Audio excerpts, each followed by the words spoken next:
Hey, what's up? Welcome to episode 29 of Movie Dumpster. We're well underway in our Trick or Trash month, and today we got Boo, a Madea Halloween from 2016, directed by Tyler Perry. I'm Joe Lascola. I'm Sean O'Rourke. I'm Connor. How you doing, McGraw?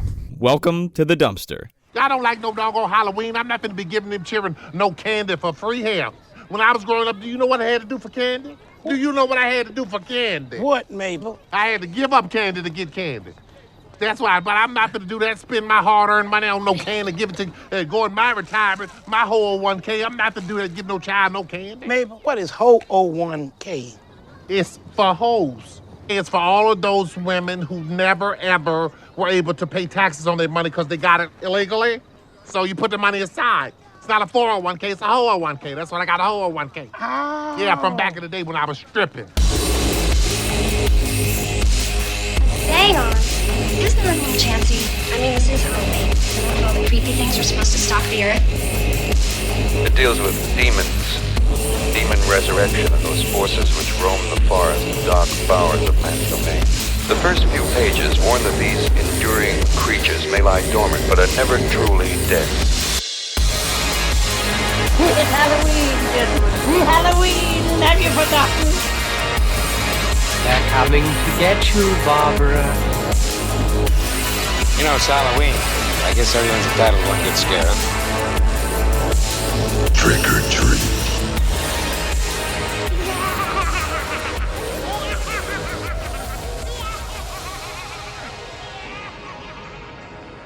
I'm fucking sorry for this movie. I'm just gonna get it right out of the goddamn way. Man, I didn't know what the fuck this was. The trailer is very misleading. I didn't see the trailer. I've never seen a Madea movie ever. And I always just assumed it was like, oh, it's Ernest, but No, or like Eddie okay, Murphy. All right, here's the thing. Tyler Perry movies are either extremely heartfelt or mean-spirited as all hell. Well, I guess this movie just decided to do both. Yeah, because he usually makes intimate family dramas that have comedic elements sprinkled on top. Except for a movie I saw where it's about basically everyone gets AIDS, and that's not a joke. Everyone gets HIV, and then everyone's unhappy, and the movie ends. What are we doing here? Is this like a Time Life thing with fucking Ernest? Oh my goodness, hold on. Let me try to correlate this. Okay, so Tyler Perry is kind of like Eddie Murphy, but not funny. Yeah. Well, here's the thing. He can be funny, and I saw Madea Goes to Prison, I believe, and that is not the plot of the movie. That is a subplot.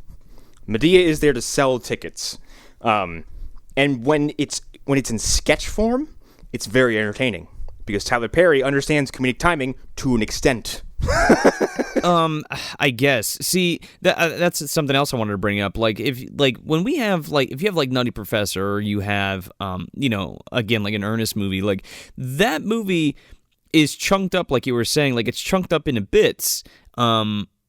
And they usually land, you know what I mean? You have the dinner scene in Nutty Professor, and you have where Ernest has his conversation with someone, and he's this conversation with the kid in Ernest Scared Stupid, where he turns into a lumberjack and a Roman and an Ottoman and shit like that, and it's funny. And then it ends, and then there's story beats. This is just one long skit that never fucking stops, and I don't... There's a scene in this movie that made me feel like I was being held hostage. A scene? Yeah, I know which one you're talking about. I swear to fucking Christ, it's gotta be a half hour long, right? That one The fucking scene? living room scene? It feels like it. Oh yeah. My God. Here's the thing. I went home from work early, and I got up early that day. So, I'm kind of, I was in work mode, so I had all this fucking energy. I'm sitting down watching this movie, and the longer it goes, I'm getting just physically unnerved and agitated because I wanted to get up and hit something. Because this movie made me feel like I was stuck in a fucking elevator. Oh, I was checking my fucking watch. for this scene because I'm just like, all right, well, we have to get to it. Yeah, because there's some preamble shit we got to get to. Yeah, and I mean, my last thing I'll say about that is, obviously Tyler Perry, he wears his influences on his sleeve. He's clearly like a big Eddie Murphy mark. Murphy, and kind of crazy in his later career with all the fucking bodysuit shit. Nutty Professor, great movie. It had the clumps in there for maybe 10 minutes throughout a couple of scenes in the whole movie, and it was funny. And then he made the clumps. See, here's the thing. And it just got old fast. I have never seen the clumps. Wait, that's Nutty Professor 2, isn't it? Yeah. He makes I've a youth serum, whereas in the first one, obviously, it's like the Jerry Lewis one where he just gets skinny and turns into a jerk. I have, however, seen Norbit, and fuck me, that is a bad movie. Yeah, that's a better example. But Eddie Murphy's been doing this for years. And if anybody is the master of it, it's Eddie Murphy. Right, and even that's old. So if the master isn't really fucking doing it, I don't think Tyler Perry is even as good as even as long as he's been doing this character Madea on stage plays and in movies. It's like the rest of the characters that he tries to shoehorn into it. It's just like, all right, Medea's already a lot. Like, you don't need to do this too. Yeah, and Madea never shuts the fuck up. No, and nobody shuts the fuck up in this movie. And it's just a lot of talking. And it's just repeating themselves over and over again. I guess that's part of the comedy. I don't know. Anyway. So we need to, before we plot crunch this, we need to address the trailer that me and Sean saw, because it's important to note the trailer sells a completely different film. The trailer sells you Madea is on, it's Halloween, and Madea fights fucking evil clowns and zombies. That is what the trailer sells, and we're not shitting anybody. No, and then the movie takes all those ideas. It's literally a trailer that was cut together to fucking get asses in seats. Yeah, that's it. When you watch the movie, it becomes clear as things are happening, like where all those scenes from the trailers actually were, and you're left scratching your head like, oh, is that really what they, really? As soon as I realized what was going on, I was even more angry, because I was like, I can't believe this is the reveal, and we're not even at the reveal yet. No. And you see that shit coming a mile away. They even tell you they're going to do it. They're like, this is what the rest of the movie's going to be. Yeah, they kind of do. I mean, you forget for a second because you're distracted by the fucking insanity happening on the screen, and then you're reminded quickly, and you're like, oh, yeah. So, this movie is about, it's set in, I'm not sure if this universe has a name. I don't know if it does. The Medeaverse. Sure. But the TPU. The Tyler Perry universe? Yeah. It's got House of Pain in there, too. Oh, my God. Medea's, Tyler Perry's character, Brian, who's kind of in all these films, and Madea. I think Madea is Brian's aunt. I thought it was his mom for a while, but it's not. Yeah, it's his crazy aunt. She's also known as Mabel. Brian's got a 17-year-old daughter who wants to go to a nearby frat house for a Halloween party, and he says no. And that's the plot. He says no about 1,000 times. Let's make this very clear here. This movie is very much more a tale of family and raising your children correctly. Yeah, it gets fucking hella preachy at some point. It's preachy from start to finish for me. It's super, for me, it was super conservative Christian and like. Yeah, almost making fun of like liberal sensibilities because of the character that Tyler Perry plays. What's his name? Bill, I believe, or Brian. It's Brian. Right, Brian. He kind of plays up the character of like, oh, I'm a new age parent. I don't hit my kids. I have conversations with them. I don't just beat them down. And Madea and all the other. Well, that doesn't work. You have to beat their fucking ass, Sean. What's wrong with you? Yeah. And, the moral of the story at the end, they kind of find, like, a middle of the road where it's like, okay, sure, I guess. The problem is there's no trolls chasing around children and turning them into wooden dolls. That's my problem with this fucking movie. Nobody's getting turned into mice. It stinks because it's not even like fucking. I was fucking. Now you guys saw the trailer and you said that's what we were leading into. Now I thought like this was gonna be some like Madea versus a psycho killer or like a slasher killer or like a fucking, again, like you said, like a zombie or some shit or some kind of crazy fucking magical entity or something. That's not here at all. And it's barely a Halloween movie. Even if this movie did all that, and then Madea wakes up from a bad dream, I could have bought it. Sure. Because then at least the movie was still, like... Fun? Madea fought fucking zombies in a nightmare that lasted 90 minutes. It could have been like Idle Hands. It could have been the whole movie happened, and then fucking Madea wakes up and is like, oh, that was a weird dream, and she comes down, and there's like a dead body on the floor. She's like, ah, fuck! Oh, my God. It's just... I don't need any of it. Like, at all. Like, I don't need this. Just jump into it, man. This movie opens with this fucking, like, drone shot of this fucking fraternity, which is, like, one of the major locations of this film.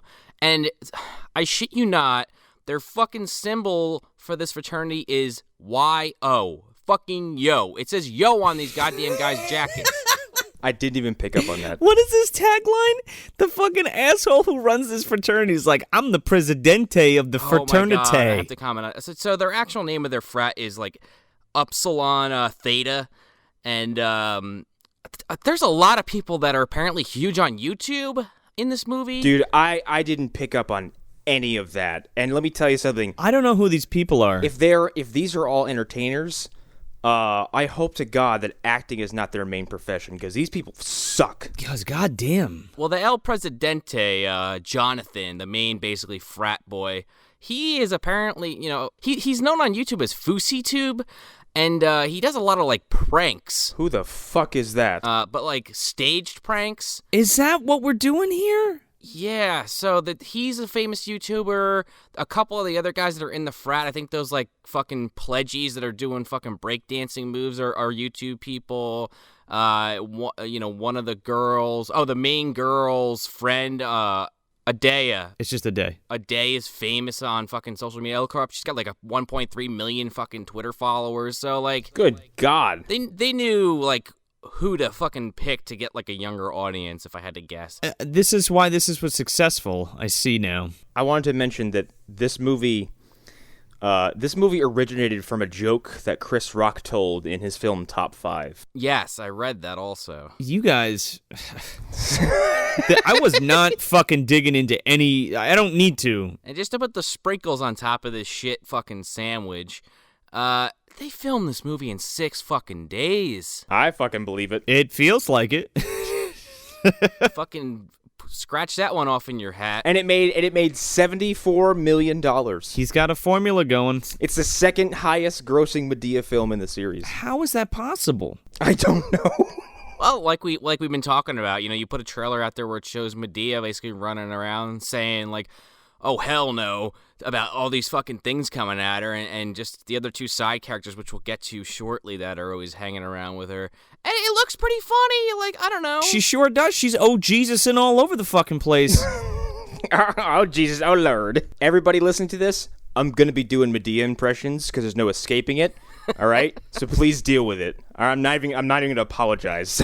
I think that's fine. I mean, like, whatever. Like, it's not like we're making fun of him because of his color. You know what I mean? No, I'm not. I'm making fun of a fucking character. I'm making fun of this exactly stupid like fucking movie that shouldn't have been made. Oh, yeah, I agree. So this movie like opens up, like Sean said, in this big drone shot of this stupid frat house, which is like in the middle of nowhere. There's no like college campus in sight. Yeah, insert name here. It's just on a fucking lot. But then, so our one of our main characters, Tiffany and Madea, and her 2 blonde bimbo friends. I don't know who the fuck their names were. I don't know. 18-year-old girls. 18-year-old girls. And Tiffany and Madea are 17. So that's another thing about this movie. Like, oh my God.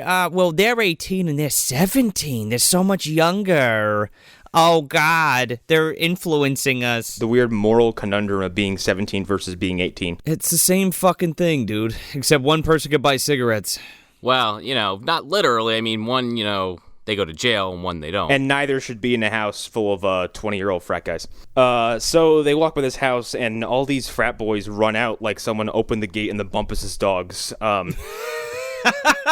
They all fucking come cartwheeling and yo-yo-yoing out of this fucking house. It's gonna be epic, Connor. Oh my God, it's like the fucking New Kids on the Block showed up. Some of them talk like, I swear to God, they talk just like this, bro. They even got the It's fucking Marky Mark and the Funky Bunch. They draw their voices back like this, and I gotta tell you, I'm from that part of the country. Nobody talks like this unless you're a cartoon character. I'm from there too. Yeah, we're all from there. And Joe, you're the most Italian guy of the bunch of us, and you don't sound like that.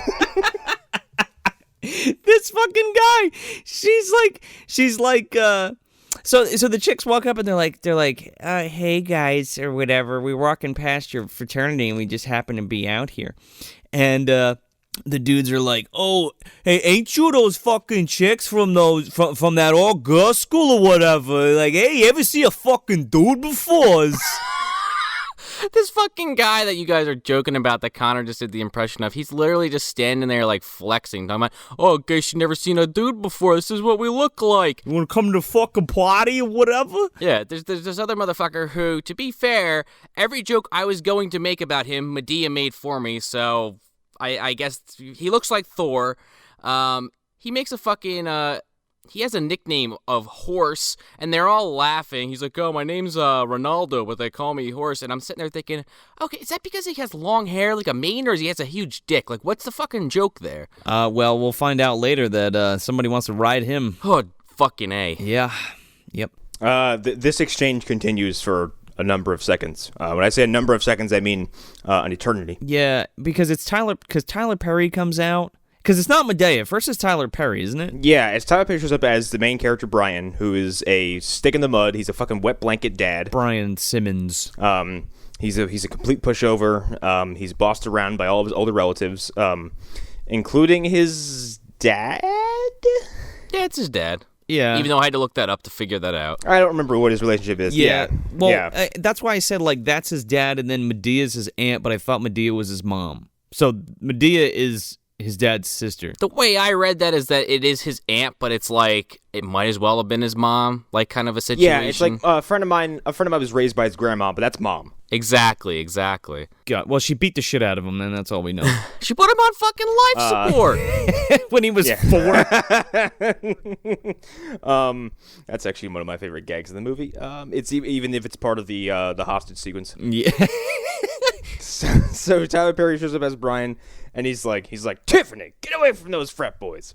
And she's like, Dad, I want to. I told you a bunch of times not to go over there. The only one with any goddamn sense is her friend. And then he's like, yes, you will. And she's like, okay. Yeah. And then he's like, all you boys, you leave my daughter alone or whatever. And he's like, what? You guys want to go? You guys want to fight or whatever? And his fucking kid in the car is like, Dad, you played that's the fucking star quarterback. He played tennis 30 years ago in high school. Get in the car. Yeah, his son who's in the front seat on like a fucking iPad. His son who you never see again. No, you see him one time when he walks up the stairs and then he just disappears. What's his name? BJ? I think his name's BJ. I don't know. He just vanishes. Doesn't matter. He's never seen again. Who could care? Anyway. So yeah, you don't know initially that they're high school students because they kind of play off like, oh yeah, we go to St. Mary's College. And then when they get back to the house, oh yeah, actually. So then Tiffany, she won't go back to the house with Tyler Perry. She's like, I'm going to walk. So, she gets back to their house, and they live in this, like, pretty fucking nice house. It's very, like, Victorian looking with the, like, the castle kind of look to the front of it. They have a stunningly beautiful house. Yeah, it's gorgeous. It's movie house. It's got a fucking tower on it, okay? Like... It looks like the Power Rangers headquarters. Yeah, all fucking right? Zordon's down there. Tyler Perry. Brian, your daughter's misbehaving. Call some teenagers with attitude. No, I'm gonna call the senior citizens with attitude. Call your aunt. I'm scared of her. Just imagine Madea coming and slapping the shit out of fucking Zordon, that big ass head in the fucking tube. Don't tell me what the fuck to do. Oh, I'm sorry, she doesn't curse. Well, a little bit she does. No F-bombs fly in this movie, but everything else does. One F-bomb. Tiffany gets home, and Tyler Perry, as he will now be known as for the rest of the movie, it just is basically like, hey, you're 17, like, you shouldn't be going to a fucking frat party, like, maybe just listen to me for once, and she just, like, fucking blows him off, like, yeah, okay, Dad, you're a fucking jerk-off, you don't know what you're talking about. I know these movies are all set in, like, the same universe, but it feels like there's no build-up to his daughter just being a complete fucking brat, other than the fact that, like, oh, she's 17. It's like, fucking none of my family or friends acted like that when I was 17. That's when you're starting to kind of get your, like, you're starting to shed the stupid rebellious teenager years where you're like, that kind of makes sense. Maybe I shouldn't do this. You're still dumb, but you're not that fucking dumb. Yeah, but that's going to be different person to person. Like, also, we got to mention that her friend Ade is like this very pure do-gooder who doesn't want to get in trouble. Super religious. Or something. Yes. Yeah, her father's a reverend, which is brought up multiple times. Yeah, there's like this weird, like overtone of like believing in God and the religion's gonna save you and yada yada yada. Thou shalt not attend the frat party. Testify, get the tables. Don't forget your fucking baseball bat.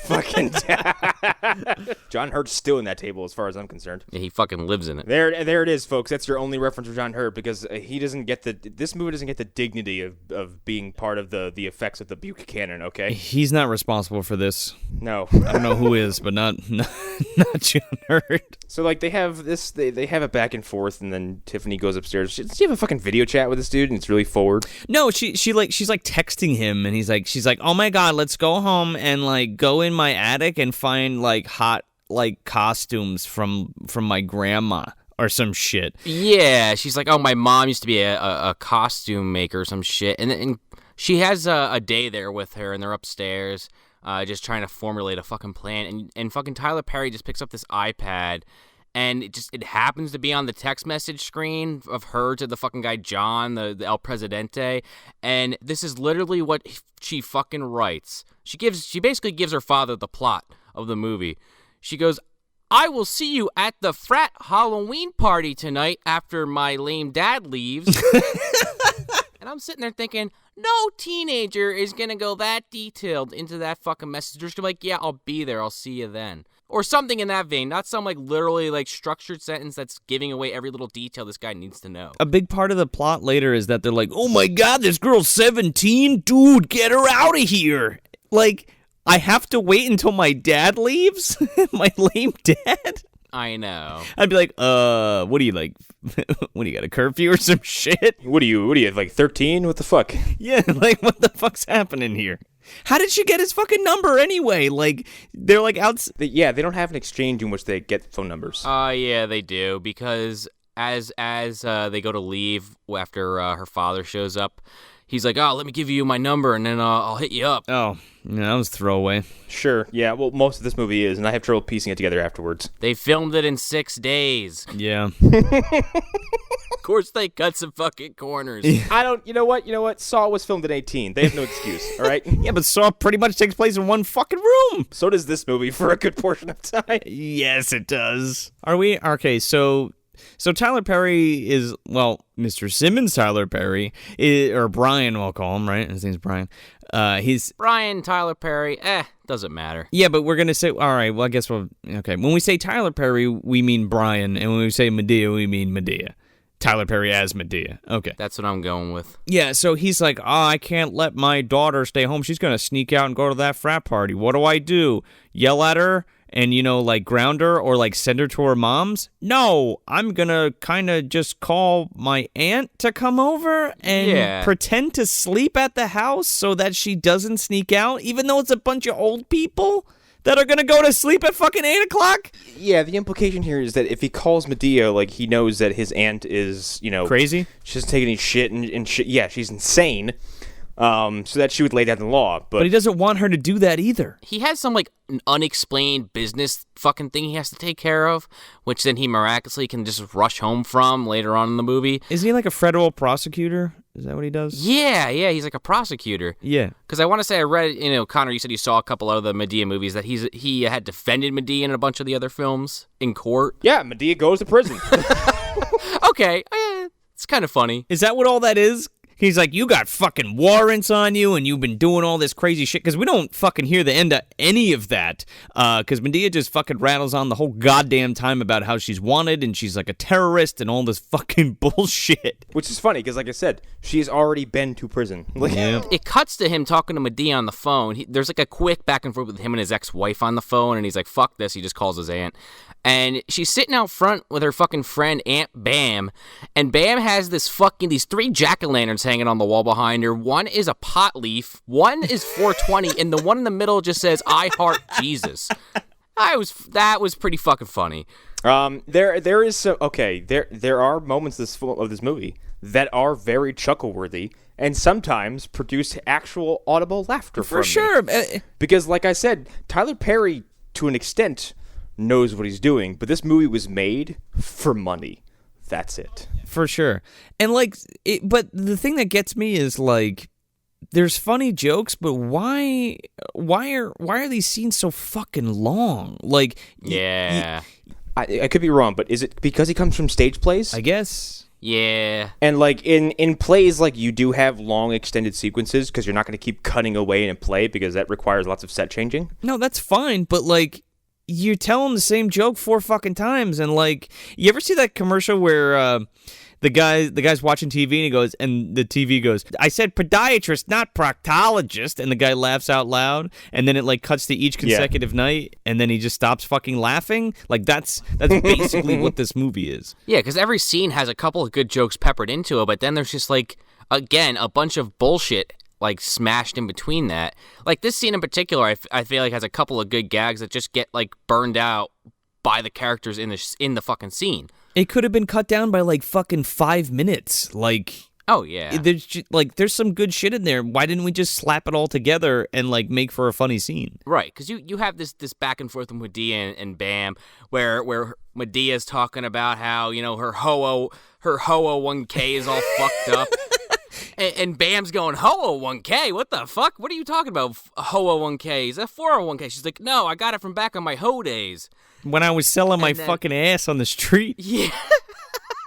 And then Bam's she's got this fucking scheme where she sits outside on Halloween and she's got the fucking bucket of candy and she sticks her hand in the bag of the kids with a lollipop or some shit, and she comes out with a fucking handful of the kids' candy and shoves it back in her bowl. Why isn't this woman just buying a big bag of candy and eating it? I know. She's like, I like it when I smoke my joint and then I get the munchies later, and I'm like, just buy a bag of fucking candy. What are you doing? She has this whole facet of her character, this Bam woman, like I mentioned with the jack-o'-lanterns, where she keeps going on about how she's legal now because she got her fucking marijuana card, and she just wants to tell everyone about this. She has this, and she's high the whole film. Oh yeah. She also has this this thing where she's going on about I have a back injury. I just had surgery. I need canes. Yeah, the hip.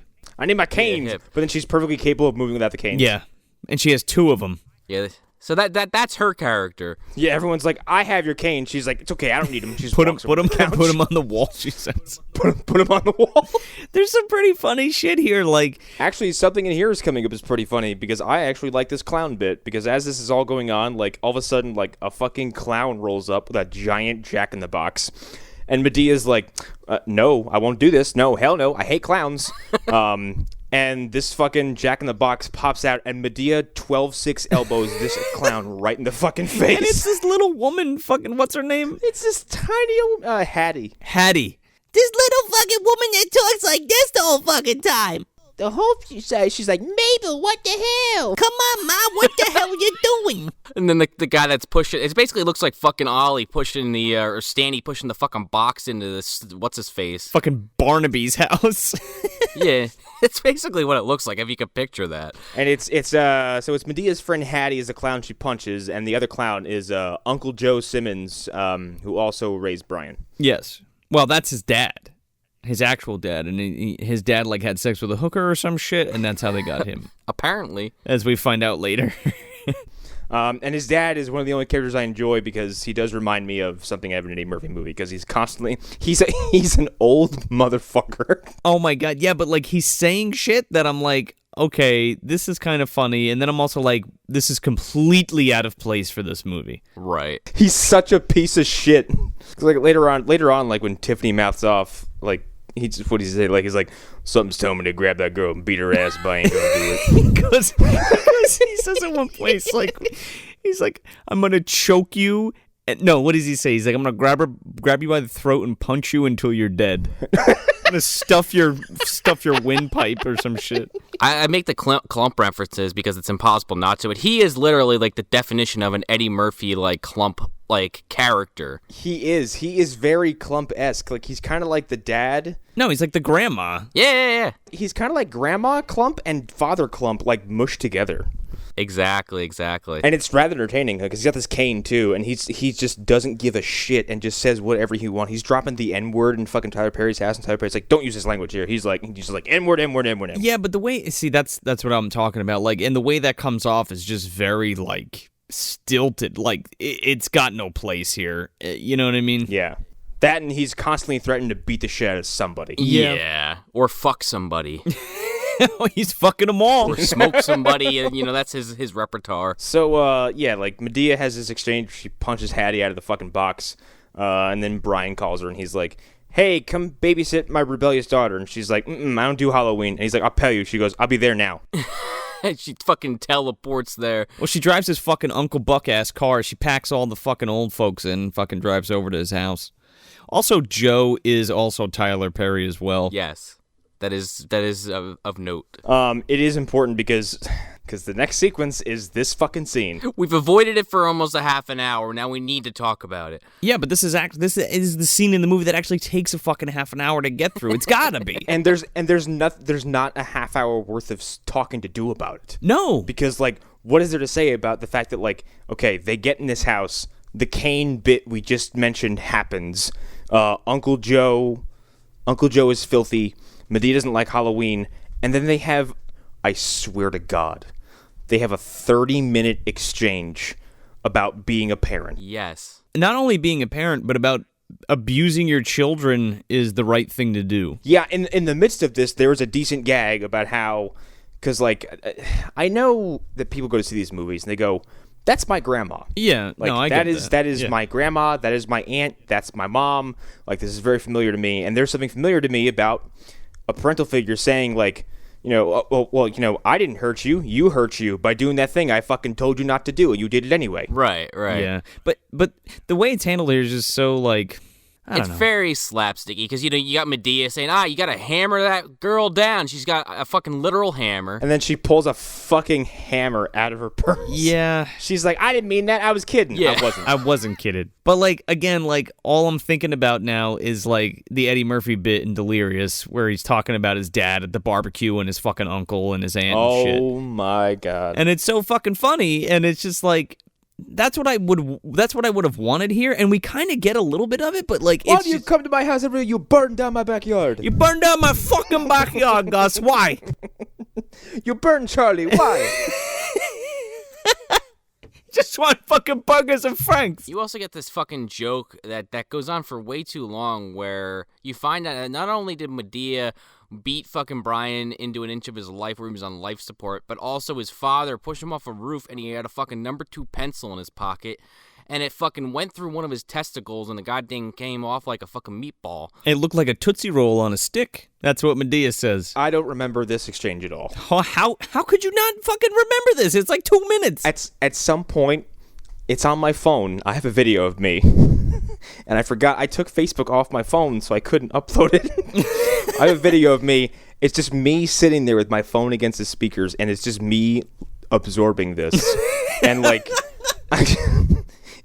there's just visible anguish on my face. I'm trying to fucking like pull out the jokes for this whole scene. Like, that's the whole thing, like, because it's just rambling, and then there's like jokes in between, but it is so much. It's not structured well at all. They go from kind of like trying to give him some advice, not the best advice, obvious, but they're trying to give him advice to just making fun of his fucking nut being knocked off by a pencil, and just they keep making jokes. Like, fucking Bam keeps joking about it. I forget what she says. She says, that'd be kind of hard for you with the one ball. To pee, yeah, because she only pees and 2 drops come out. Yeah, because they make this joke that she gets scared all the time. When she gets scared, she pees, and she's telling Madea, don't tell anyone that. Oh, I wish you wouldn't tell anyone that. And then the next scene when she's in the living room, it like cuts and she's sitting there in the chair. Yeah, I only pee a few drops. The prostate joke's pretty funny. Yeah. I don't remember the prostate joke either.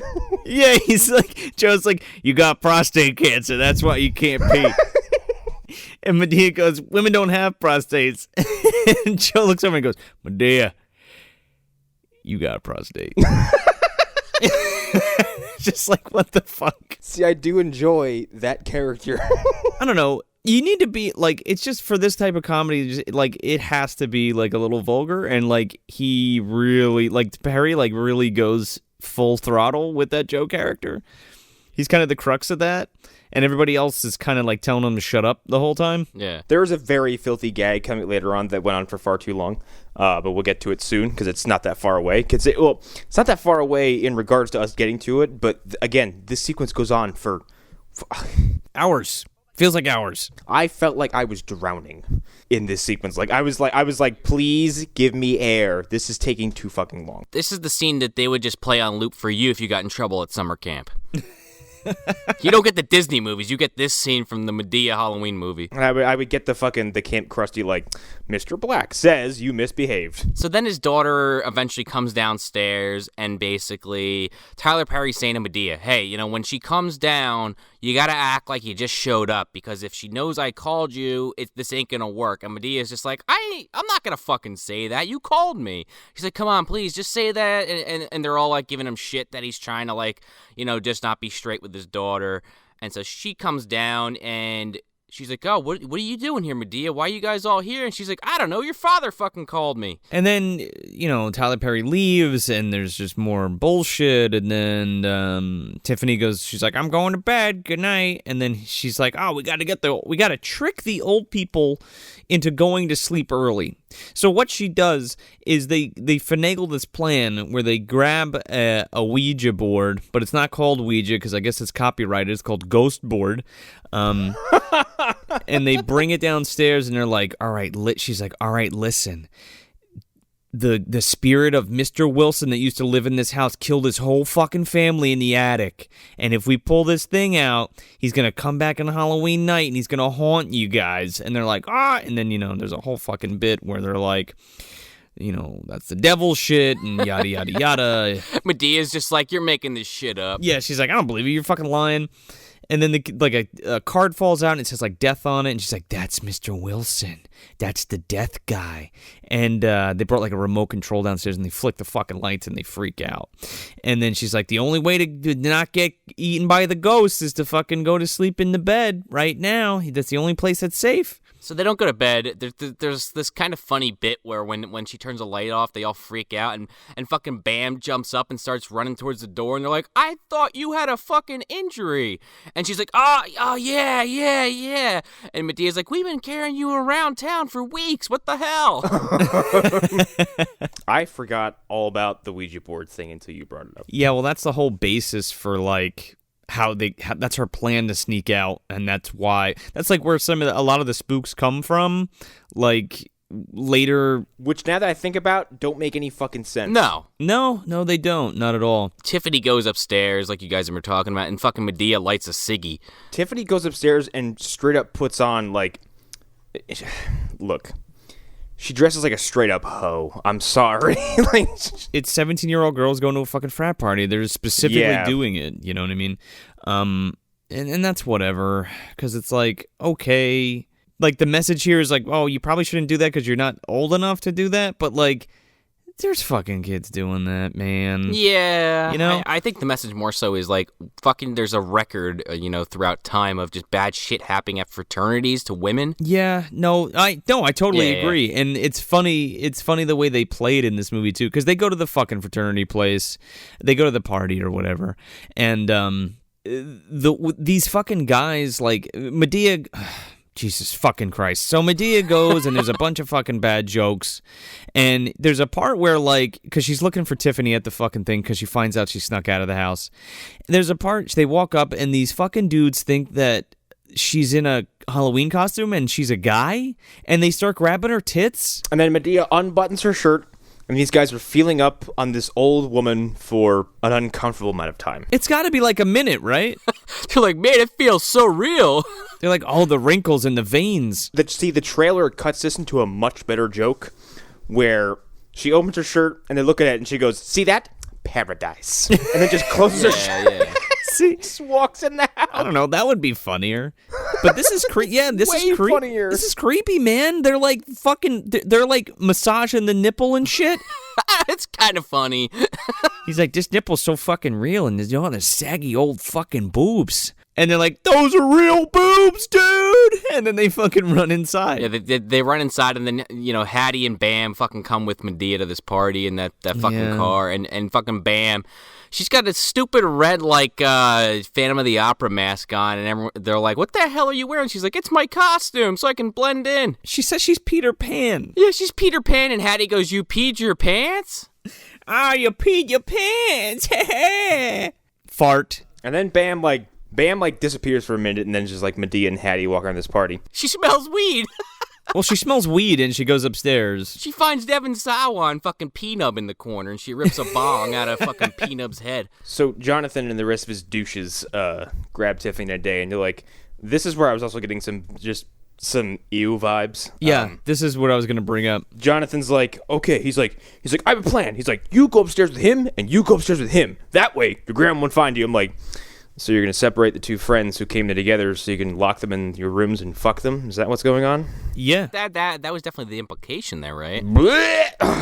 He even says you should take your costumes off. They won't recognize you. Yeah, exactly. And the way it's all worded, phrased, and executed just made my skin crawl. It's gross. Well, Madea finds the other two friends that are from the beginning of the movie, and it's kind of clear that she knows that those kids, and they try to play it off like, oh, we don't know Tiffany, and she just kind of like rolls her eyes and is like, okay, yeah, sure, you don't know her, and she starts talking to fucking Jonathan. That doesn't make any sense because Brian, Tyler Perry, Brian knows these guys, but like Madea doesn't know these guys. Well, I don't know. She just knows that Tiffany's at the party, right? Only because later on in the movie, like, without going into it yet, like, she does mention, oh, yeah, you guys didn't know that she was 17, like, you've been friends since the 4th grade, so that, to me, made me think that, oh, you actually knew these two girls, you just didn't feel like arguing with them, or you were just going to ask somebody else. I don't know, maybe I'm reading too much into that. Yeah. Also, during this entire exchange, Tyga shows up to give a very bad performance. Yeah!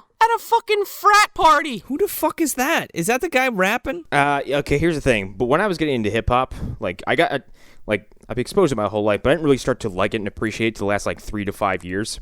At some point, I was asking for suggestions, and someone was like, "Go listen to Tyga." I was like, "Who's that?" Went home and YouTubed him and listened to this song. And I was like, "This is the fucking pits," and turned it off. Yeah, like I don't even think he says anything else except what he's saying. He just keeps repeating himself over and over again. Let me get on my soapbox and let's give a hot take here. Okay. Club music is the fucking worst, and it barely qualifies as music. Agreed. And please don't ever suggest it to anyone who's asking for music recommendations. But that's not hip hop. It's not even rap. It's just some dude saying the same thing over again to a... He's mumbling over a very sterile beat. Yeah, it's garbage. Madea, at some point during all this, while she's trying to find Tiffany, she runs into Jonathan, and he's like trying to say, oh, I don't know Tiffany. And like all his like frat bros are coming up, and then I don't remember why this happens, but it was pretty amazing. Madea just punches the Thor-looking motherfucker right in the face. Whenever Madea punches somebody in this movie, it's a legitimate laugh. It's a legitimate laugh for me. It's because Tyler Perry's not a small man. No, and it's because he's rather large. But like every one of those jokes fucking lands. This one in particular, the guy who looks like Thor comes up and he's like, oh, got milk? And he fucking twists her nipple and she just fucking punches this motherfucker right in the face.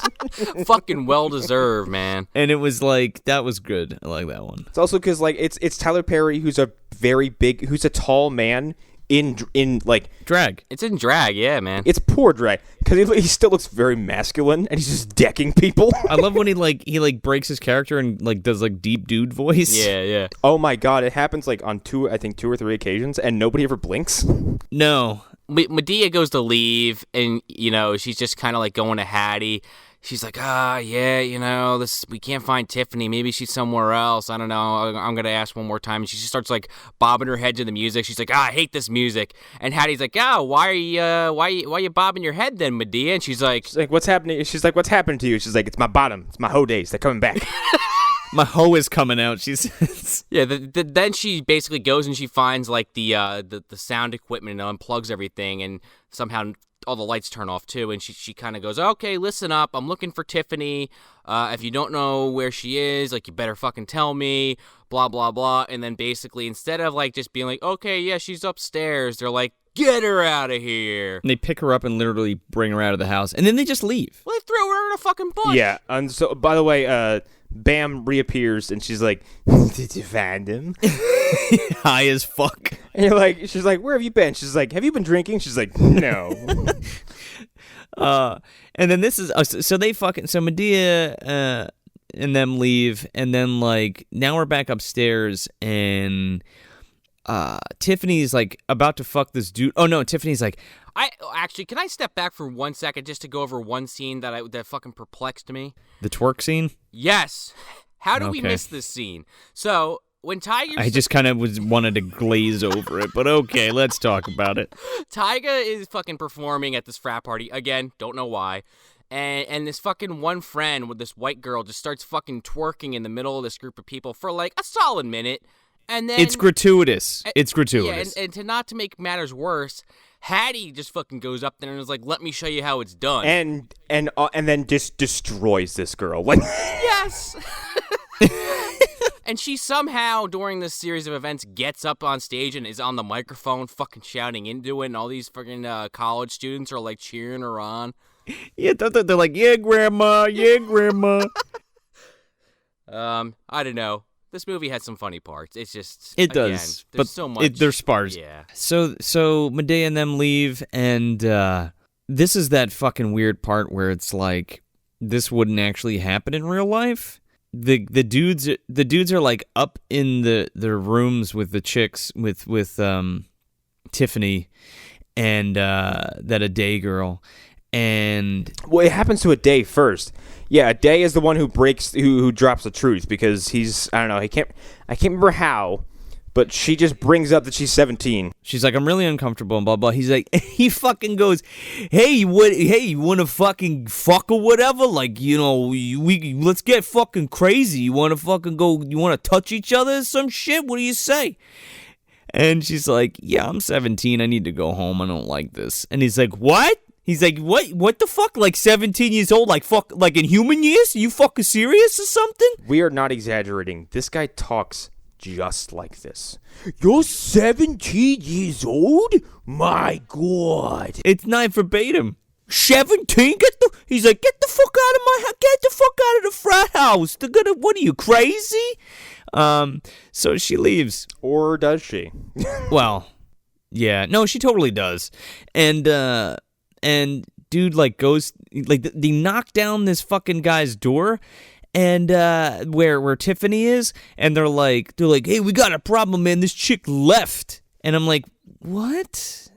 Like, why are they so concerned, first of all? And then she's like, yeah, she was fucking 17, so I told her to get the fuck out of here.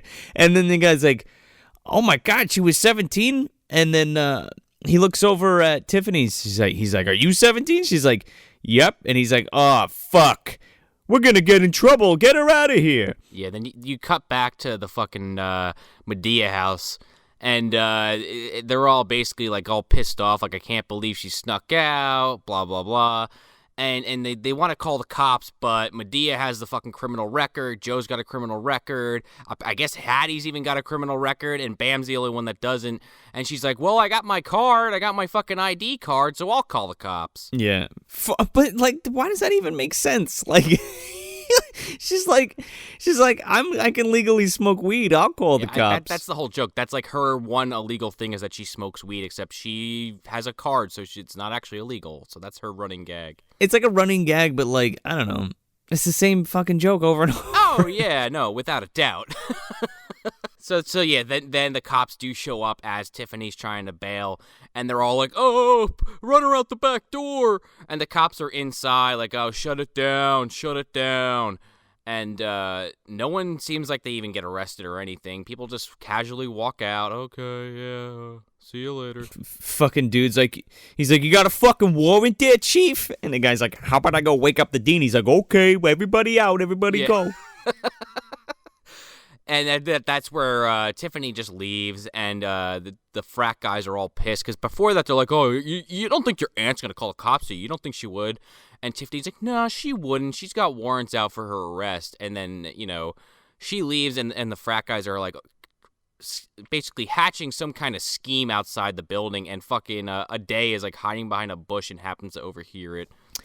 Yeah, this is where this movie just fucking really, really takes a shit. Oh, this is where this movie fucking falls apart at the seams. Because this is where you kind of put the pieces together. This is not going to be as fun as you imagine. No, because it's all here. Okay, in this scene, we remember that the guys are initiating a fucking dude who's like a computer programmer who can like hack anything, and another dude who does like special effects makeup, and a couple of fucking guys that can do some flips in the air, apparently, for what it's worth, because they do it in the fucking last scene of the movie. I guess. Yeah, dude, like, yeah. Also, apparently this hacker guy can hack sinks and mirrors. Oh, yeah, he knows.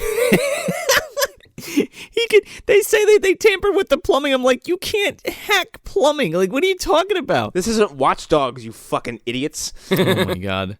So... that's why this movie sucks, because there's no supernatural... the cat's out of the fucking bag by this point anyway.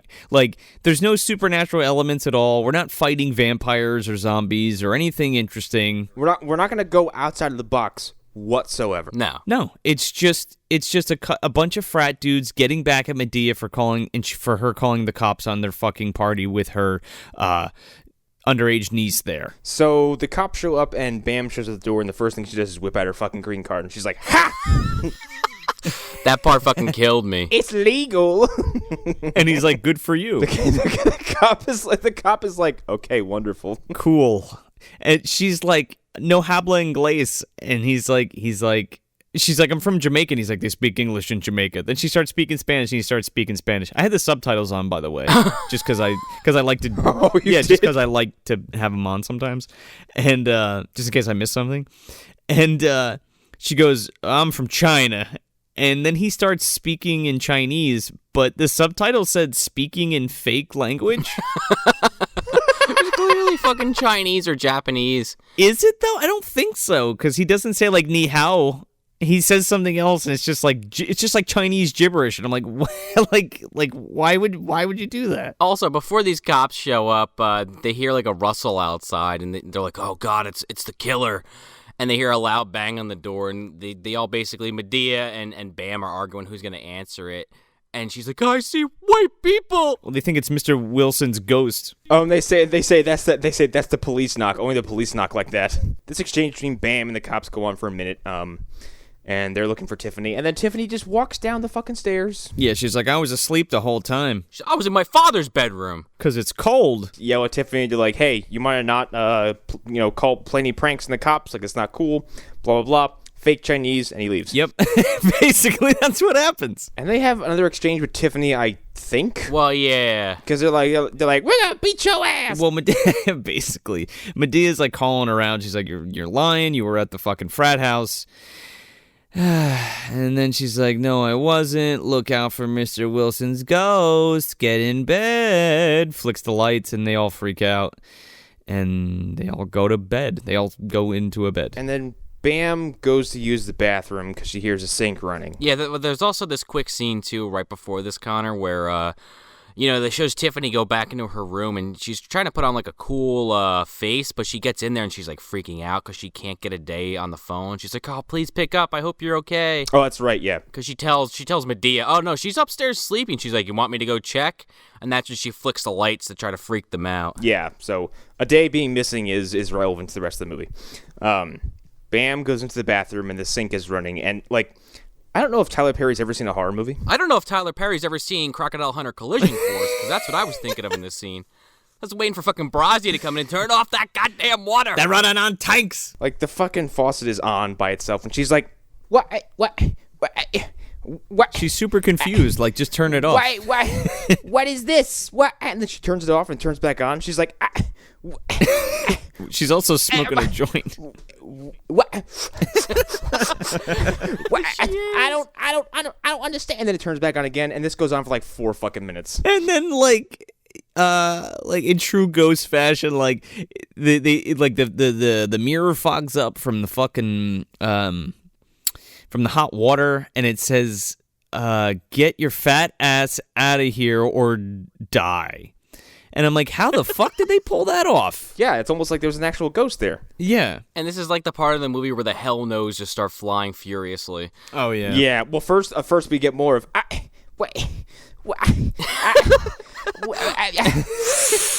is Bam's fucking calling card. For sure. She's just exasperated the entire movie. Rambles on and on. Doesn't really form any sentence. She's like, what the? I don't. What is? We're stopping mid-sentence a lot too. Because I feel like most of this shit is ad-libbed anyway, and it's just like 6 days, guys. Fuck this shit. There probably wasn't even a fucking script, okay? Tyler Perry probably showed up with like fucking just scribbles on yellow notebook paper and was like, here you go. He's like, yeah, we've done enough of these by now. You basically know the gist of it, right? It was like a challenge. There's like one crew member who was there for like Revenge of the Sith and was like, not again.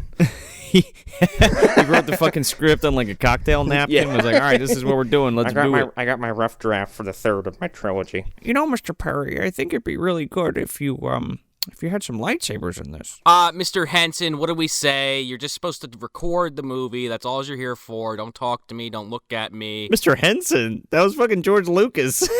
I was getting the whole Gunnar Henson vibe on that. Don't mind me. George Lucas sold his movies to white slavers. Didn't you hear this part? He sold Star Wars to... He sold Star Wars. Sometimes he drives by Disney and like it's an ex-girlfriend and says, oh, wow, what could have been? Next thing you know, I'm knocking on Mr. Perry's door. I'm telling him how to make movies. You know what would be really good? If we did Madea in space. What do you think? What if C-3PO was really Iron Man? What do you think? You know, I know Anthony Daniels. I have his phone number in my phone. What do you say? Anthony Daniels could be the suit. Like, he could be Jarvis, and Jarvis could be around Madea. It could be a whole thing. Fuck George Lucas. You can see how much we want to talk about this movie. Fuck this fucking movie. Sorry. I'd rather do 90 minutes of George Lucas impressions. This is what Hattie was fucking watching on her TV that wouldn't turn off. George Lucas? This is a George Lucas interview. And he turns and talks to her. He's like, Hattie, look behind you. There's a clown with long blonde hair. So at some point, this fucking clown shows up. Yes, so Hattie's watching TV, and she turns it off to go to bed, and it keeps turning back on. She's watching, like, Animal Planet.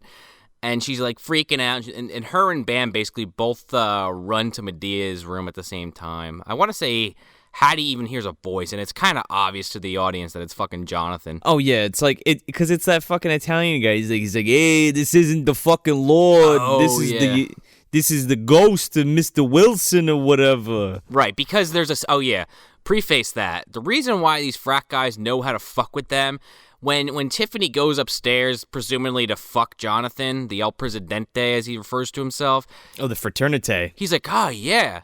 Tell me all about this ghost story you played on your aunt. Yeah, she like spills all the fucking beans, and then like because that's great foreplay, small talk before you get down to the dirty. Oh, and he loved it too. He was like, "Yeah, tell me more." He shoves his hand down his pants. He's like, "Yeah, tell me more." Yeah. Not to get really crude about this, but do you think anything happened before that guy came in that we're unaware of? That they just kind of like looked at each other, realized it would be a messy situation, and just decided not to talk about it? She's 17, and those two other girls were 18, and I just see these guys not giving a fuck. Yeah, probably not. Not to be that, morbid about it. I know, but it's the true facts. If that's what we're trying to do here, if we're trying to do like a morality tale here, that's what would happen. No, here's the problem with this is the sad fact of this. If this is a real story, the sad, unfortunate fact about this is that you probably get an actual Brock Turner situation if this were to happen in real life. Yeah. For like this level of frat boy douchiness doesn't give a fuck how old you are. They will still leave you behind a dumpster. Yep. It definitely paints Madea in this movie as a fucking hero when you think about it that way. It's just weird, man. I think that's the point. The problem is they paint you a situation that in like this movie's what, 2 years old, 3 years old? It's 2016, yeah. It's like it's not that this stuff didn't happen before then, but now we're much more on it and much more aware of it, and we're all a little more sensitive to it.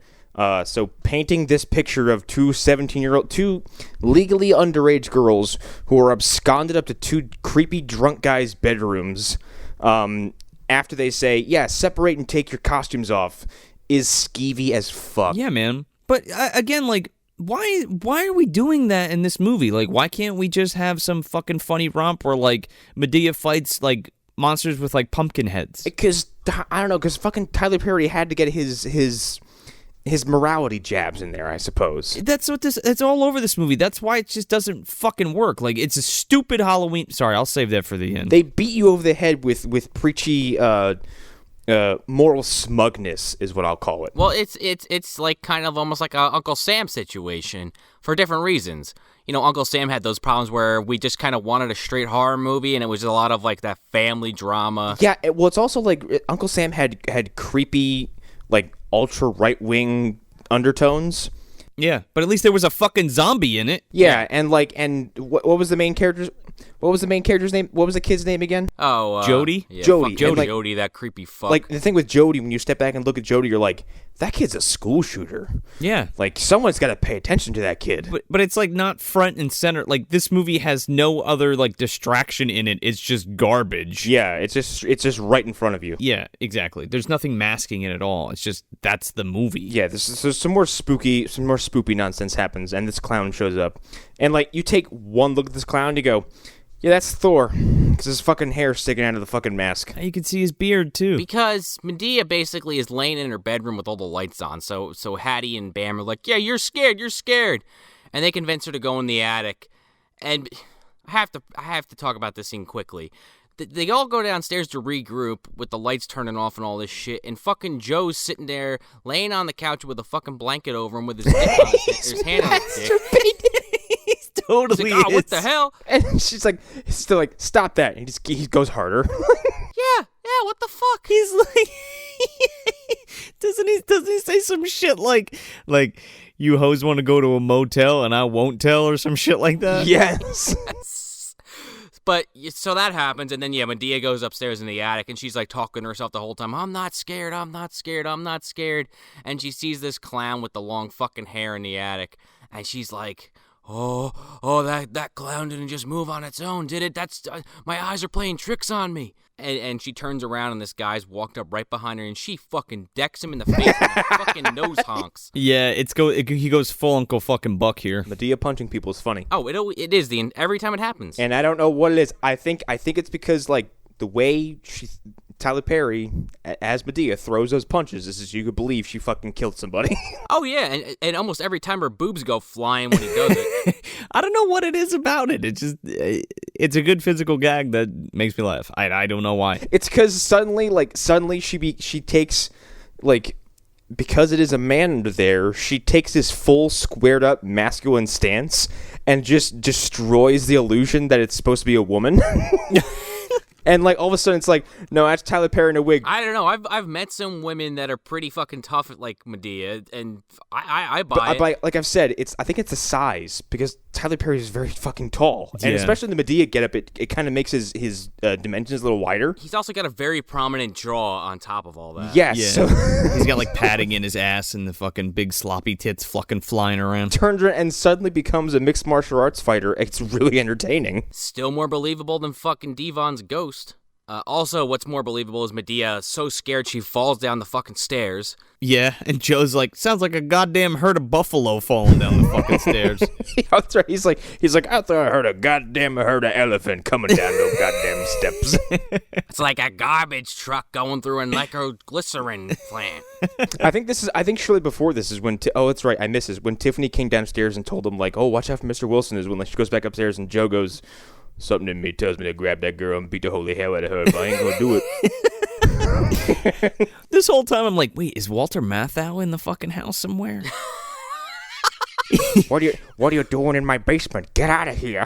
I was husky. Where's that Dennis kid? What are you doing in my basement? Get out of here. I killed the Dennis kid in my fucking attic. So yeah, they run down the stairs, and then I think doesn't the clown chase them out of the house? Yeah, multiple show up. Yeah. No, it's just one motherfucker. He's in the attic, and then he's like downstairs. Yeah, the women run to the house into Medea's car. This is when the hell no's start flying. Yeah, hell no. This scene is so fucking weird. They like go out to her. They're like, oh my god, the clown's in the house. They go out to the car. Then they're in the car. They can't start the car because they forgot the keys. So then they fucking hotwire the car. And then Joe comes out. He's like, you forgot your keys in your purse, and this fucking phone keeps ringing off the hook. It's some preacher motherfucker.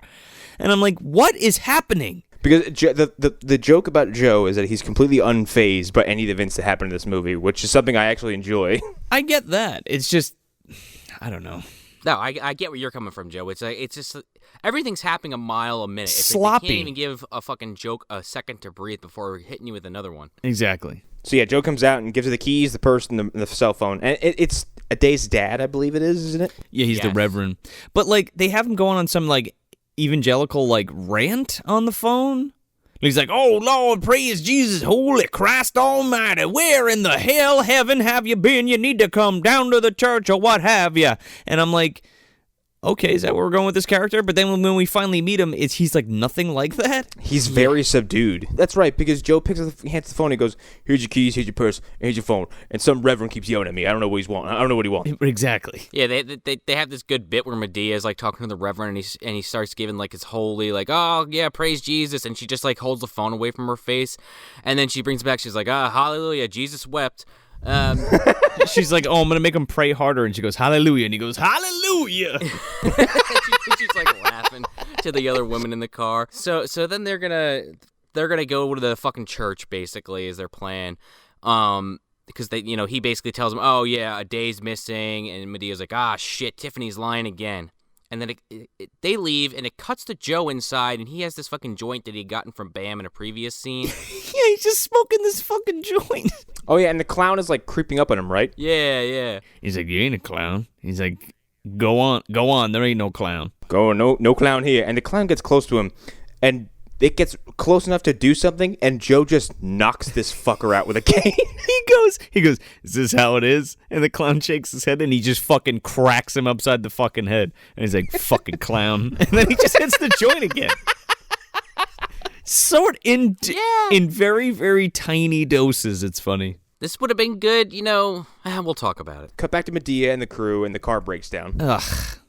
Here's that scene from the fucking trailer that made this look amazing. This is the scene from the trailer that made this look like a fucking batshit insane ride.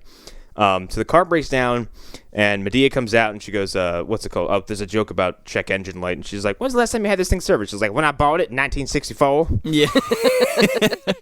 Bam's just in the back. She's like, what's happening? And she's just like, we don't know. We just opened the fucking hood. Yeah. Also, were these things like, were these guys planning on their car breaking down? Did they sabotage the car? Is that what's happening? I think they sabotaged it, but it's never explained, so it's just kind of like, I don't know. So they go to check the car, and then fucking zombies show up. And that sounds great on paper. Not a couple, but like a horde. Yeah. Like a Romero horde. Yeah. And they're coming out of the woods and coming out of the fog, and like in a vacuum, like, it's fucking cool. Yeah. Yeah, well, like the idea of Madea running around like fighting zombies and like having to like take a shovel and cut their heads off, I think that's fun. Like, I don't know, I'd be like, all right, whatever, this is stupid as shit, but like I can be with it, maybe. If this wasn't as quite as graphic, but if this hit like Dead Alive levels of just wackiness, Dead Alive is so graphic, I would be fucking on board. If that turned into this like right now, I'd be like, okay, that was worth the fucking hour and a half I waited to get to this part. Yeah. Madea walks into the fucking living room with a lawnmower strapped to her chest and goes, show's over. Instead, you get these fucking pledges fucking jumping and flipping in the air in their zombie makeup, and Madea and all of them are just fucking running for their lives. What was that about? There's like dudes doing backflips, zombie backflips. Yeah, because in the beginning of the movie, they have these pledges that they brought in for the fucking Halloween party as part of, like, I guess I've never been in a frat, but my understanding is that, you have pledges to try to become a member of the frat. And so they have that guy that's like a hacker that Connor mentioned earlier, and there's like these guys that they do like fucking breakdancing moves, and there's another guy that just basically takes care of their books. And there's a guy with one of the guys that's flipping around has like a fucking. They all have these like t-shirts on that are supposed to be like making fun of the person wearing them. So like the one guy who's a hacker has like it drawn around him to emphasize he's got man boobs, and it's like another guy has like Sailor Moon fucking eyes on his shirt. It's fucking stupid. Yeah, they're like pledges. They that's the whole thing. The initiations, like to humiliate them. Right. But long story short, yeah, two of them that's their fucking skill set. They're not smart. They're not good at sports. They just flip around in the air. Just in case you didn't know if this was the frat guys yet. These are my parkour friends. And then the Punisher blows one of them up out of the air with a fucking missile launcher. I wish. That's a much better movie than this one. Oh, God, yeah. Madea runs all the way to the fucking church. And she, like, comes in and she like, kicks the fucking door down and she's like, oh, my God, help me from the demon. Save me, Jesus, Lord, help me, please. Right back to the Eddie Murphy sketch? Yeah, exactly. That's what I'm saying. Like, my shoe. Like, that's exactly where this goes. So he's, Medea's like, oh, can you please save me or whatever? There's fucking demons after me. And there's like a whole gag where like the woman in the church is like, yeah, of course Jesus saves. Like, do you believe Jesus is the Son of God? And do you repent your sins? And yada, yada, fucking yada. And like the jokes here are kind of not. No sex before marriage. Sorry, that's some giant spider invasion. But like, I don't know. Tyler Perry like won't go the mile to like make some kind of racy jokes here. You know what I mean? So like it's very dry shit and it goes on for way too long. I feel like this is one of those bits that like as a person that hasn't really seen any of these other movies the meaning is kind of lost on me. Yeah. But I'm assuming there's some kind of running gag in these movies where she's religious but she doesn't ever go to church or she doesn't ever like commit to it. Madea is on the surface a loud, obnoxious, rude woman who has a very strong moral compass that comes out when required. But it gets into trouble frequently. And isn't Ade is at this church, isn't she not? Is she not? Yeah, she's there with the Reverend. And Madea gets pissed because she's like, what the fuck? I thought you were missing or whatever. And he's like, all you got to do is, confess your sins. She's like, I can't confess in front of all these men here. And then she like slaps her fucking tits together, which was weird. Sure.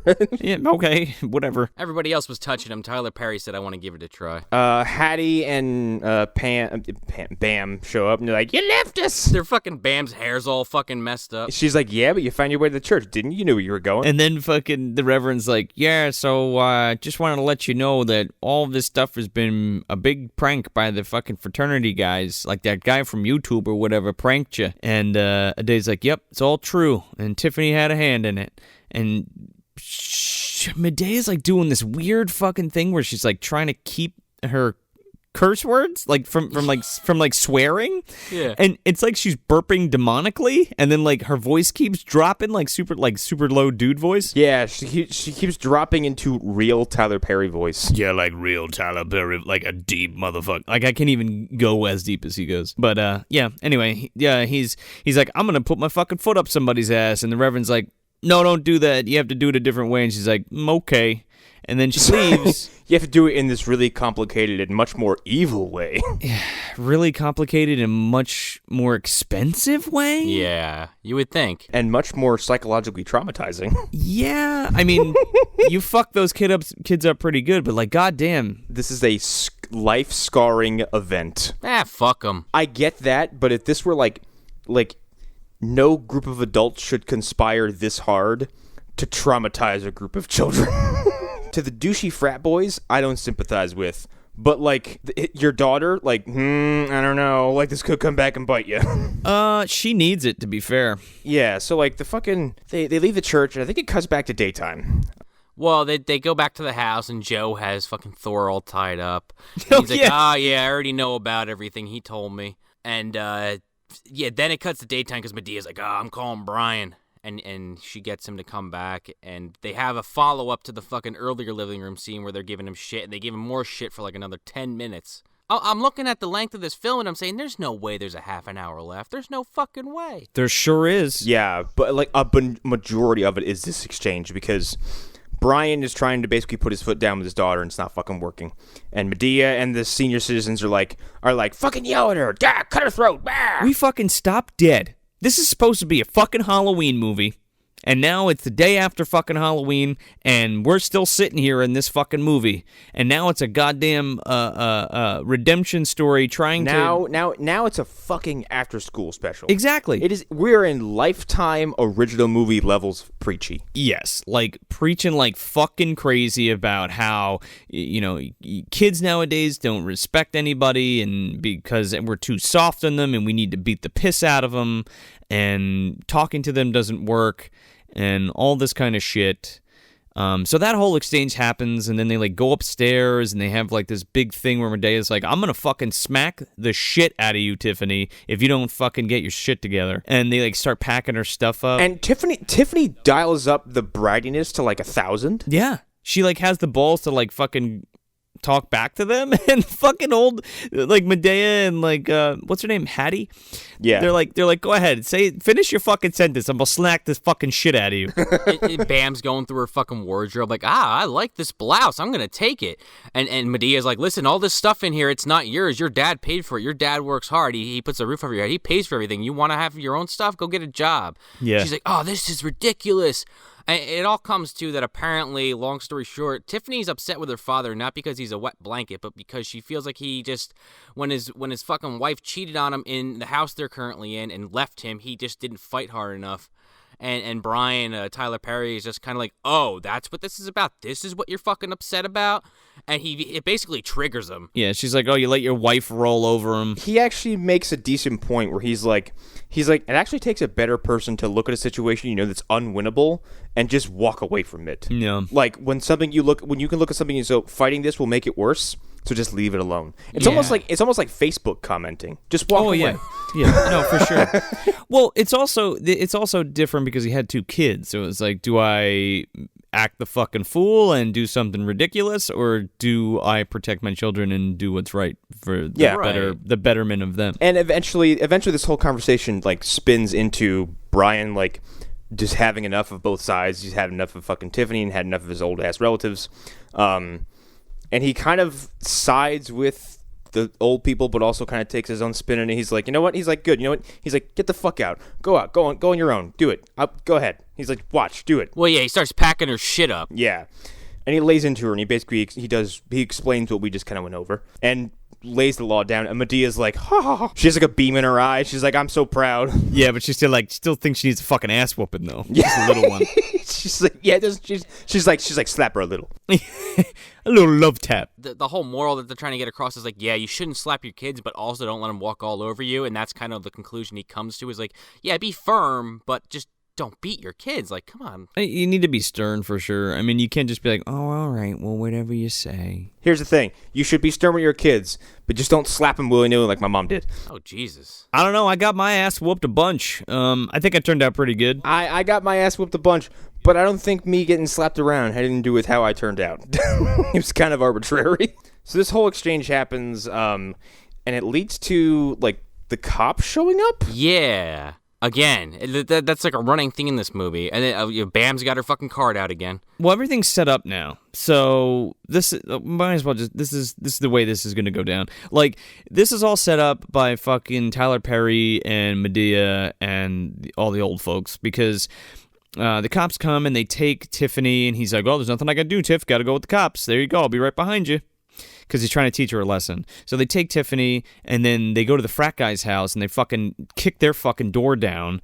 And one of the dudes, like, finds a day in the basement dead, but she's just got, like, makeup on.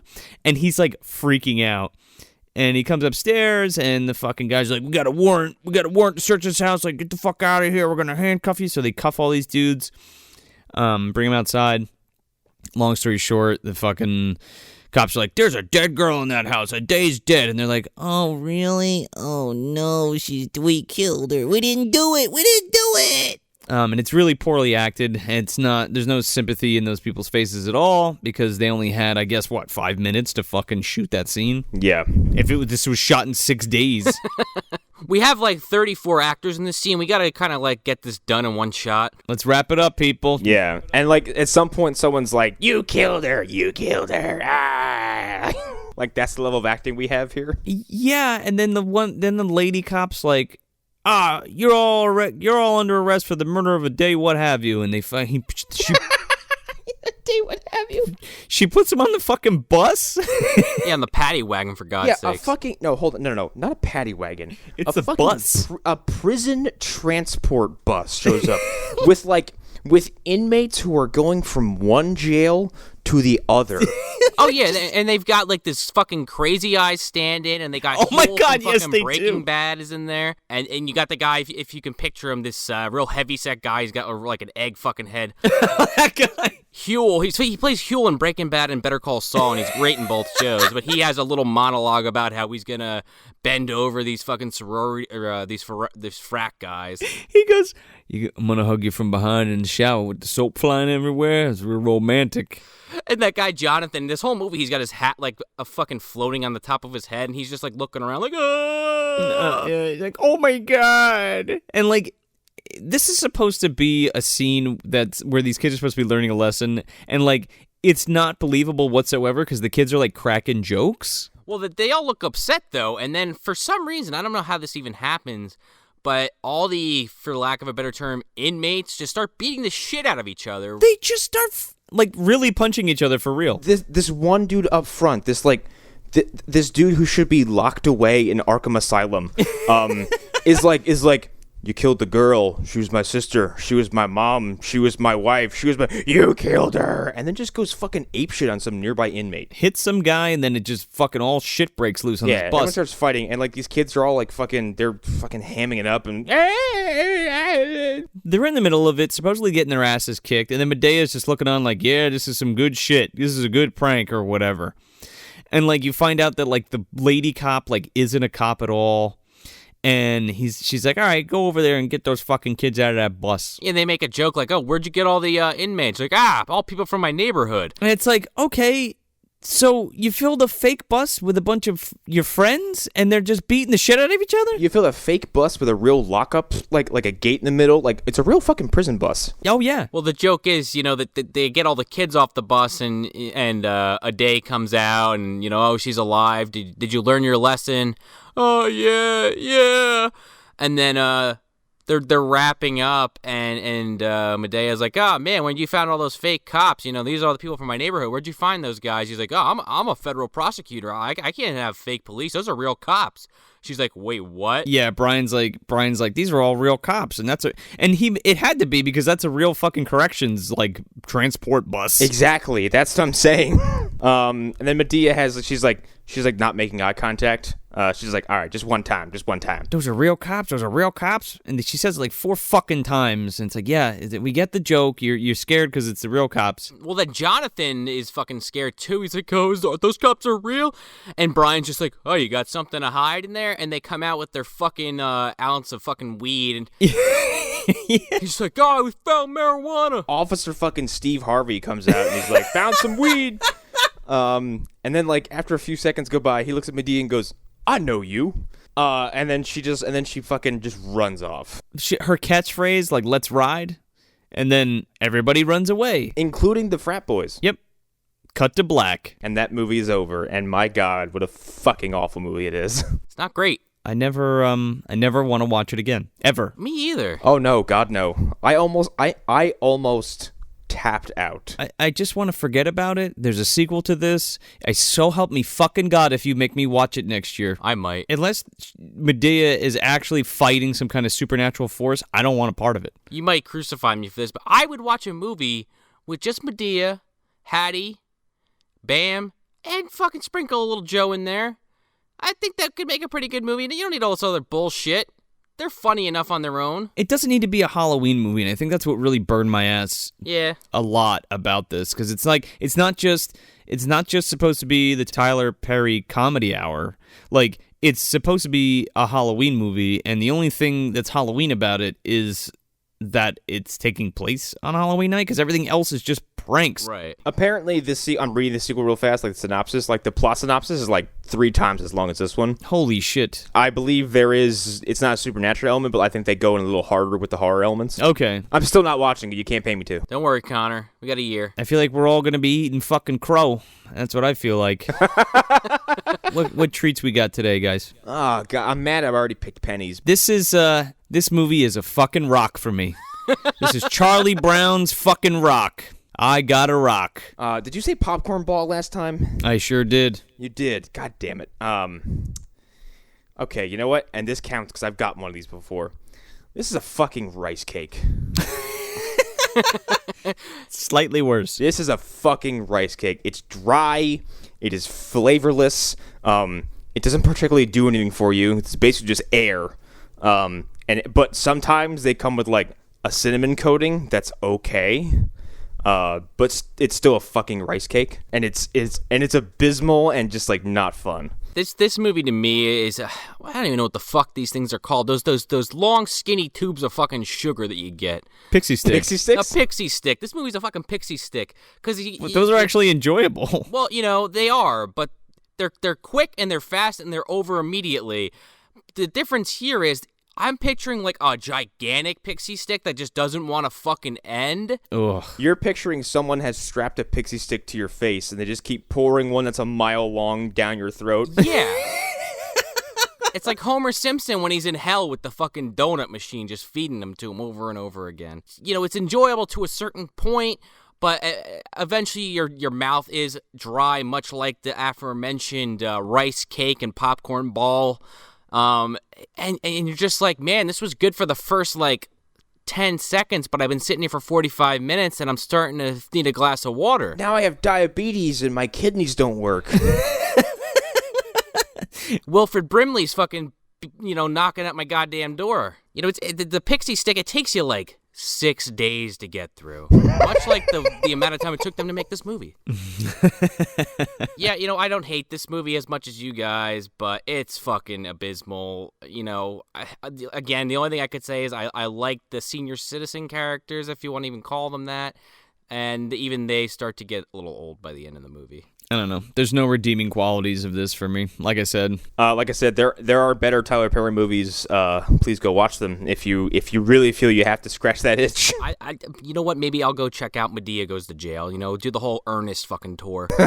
I like how we went right to Scared Stupid. Well, I'm talking about Ernest Goes to Jail. Come on, man. Ernest Goes to Jail is fucking great. We skipped Ernest Goes to Jail. We went right to Ernest Scared Stupid. Except it's probably I've never seen Ernest Scared Stupid, but I'm sure it's a lot better than this. There's always next year. Yes, indeed. I might not watch it just for that. Please don't. Just for that experience. I would love that. So that's it. That's Boo, a Madea Halloween from 2016, directed by Tyler Perry. If you want some more bad movie goodness, you can check us out at MovieDumpsterPodcast.com. Follow us at Movie Dumpster on Facebook, Instagram, and Twitter. Also, check out our sister podcast, The Phantom Zone, hosted by our very own Connor McGraw. You can find them at phantomzonepodcast.wordpress.com. I'm Joel Escola. I'm Sean O'Rourke. I'm Connor McGraw. Thanks for visiting the dumpster. Bam, that ain't polite conversation. Just 1 or 2 drops, maybe. That's it. Don't nobody want to hear about your 1 or 2 drops. I wonder why that is. It's prostate cancer. That's what it is. You got that prostate. You got the prostate cancer. Joe, shut up.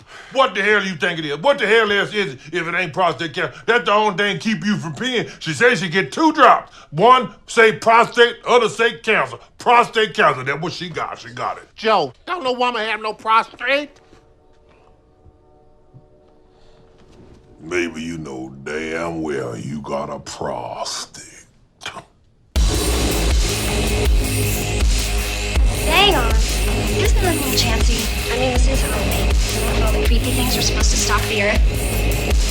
It deals with demons, demon resurrection, and those forces which roam the forest and dark bowers of man's domain.